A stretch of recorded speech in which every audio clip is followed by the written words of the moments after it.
Okay, so I don't get them mixed up.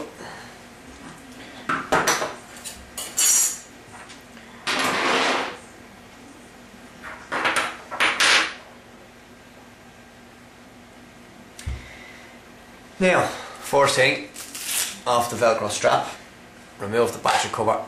And obviously if you have a battery in there, remove the battery. Then remove the stock.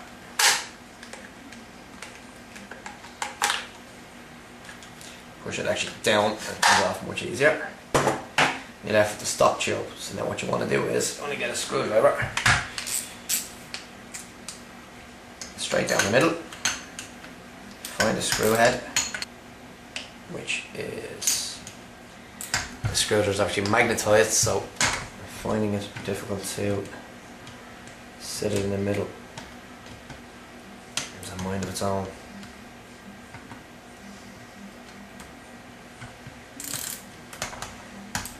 No, still don't have it. Yeah, there you go. Just undo that screw. The screw inside the stock tube actually is screwed into your spring release or your spring guide, which helps hold everything in place in this area here. So I'm just going to remove that.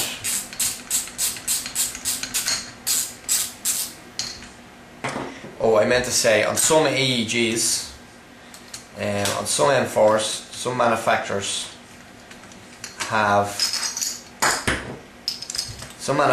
have a rubber stopper in the end of this, which also has a screw in it, and the screw is generally in this position here where you see that grub screw there.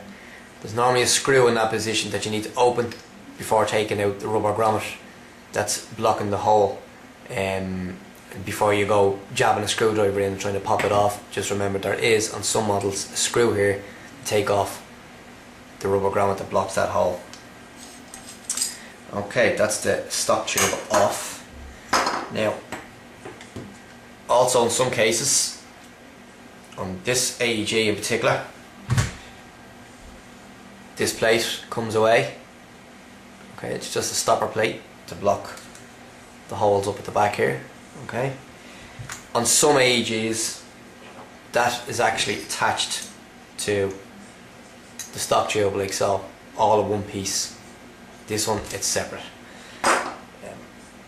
Also, what I've got on this AEG is my very own single sling plate for my single sling. I made that myself. Okay, you see the little rabbit logo on it. Okay, that was quite easy to do. Now, the next thing you want to do is you want to remove the motor. To do that, there's two screws in the base of the handle, and you just open them up.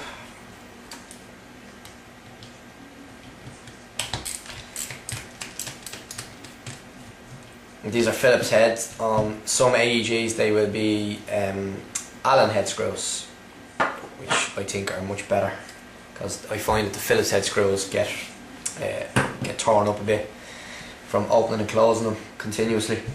Now, I did have a small snip nose pliers.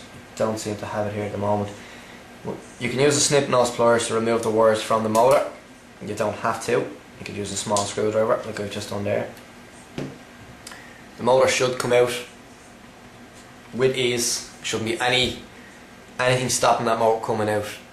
The only thing that can stop them coming out is the gears getting caught inside in the motor casing, but it's very rarely going to happen. It should come out straight away. Inside the handle then, there is two more screws. I don't know if you can see, there's one of them just there on this side.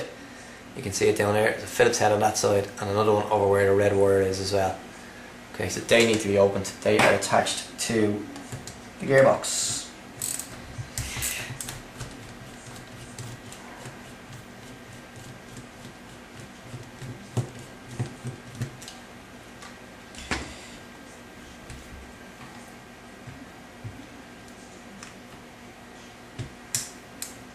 I should mention also that when you're doing this, be very careful of of where you place your bits on the table. Make sure you keep all your bits together.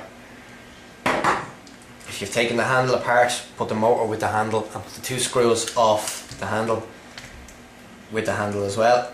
Keep everything close together so that you don't find yourself trying to rebuild the gun and finding that you've got 2 or 3 screws left in your hand and you're wondering where they go. Keep everything together. That way you know what part of the gun they go back to. Now, as you can see, you've got the stock tube removed, you've got the handle removed and the upper receiver removed. So now what you want to do is you want to get the gearbox out. Okay, and to do that, just put the pliers down here and sit the body back up on the pliers and get your screwdriver and remove the pin to the rear. Quick tap the screwdriver, she should fall straight out. Some AEGs they don't. Also, there is a smaller pin which sits just above the trigger. You can see it just there. That has to be pushed out too. So get a smaller driver. And again, there's a little tap through. This one is being removed on a number of occasions, so it doesn't need a hard bang. It just falls out more or less most of the times. Now, as you can see, the gearbox is now loose, but it still won't come out, and that is because the mag release catch runs through the gearbox, so that also needs to be removed. To do that, you need a very, very small Allen key. In some cases, this will be a Phillips screw. In this case, it's an Allen key. This Allen key actually didn't fit originally. I had to foil down the very tip of it, as you can see there, to make it much smaller, because I didn't have an Allen key small enough, and it works fine. It's perfect.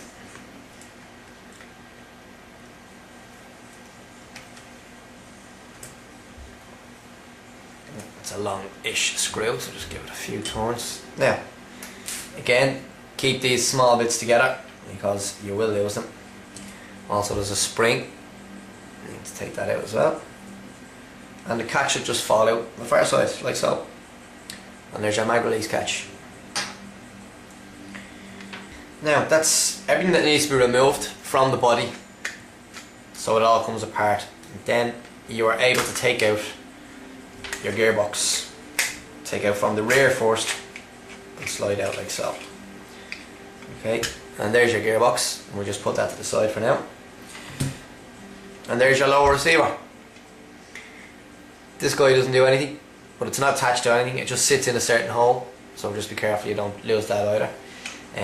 Your fire selector switch, if you look at the back here, on most AEG, on all of them I think, there's a little plastic plate that covers this hole.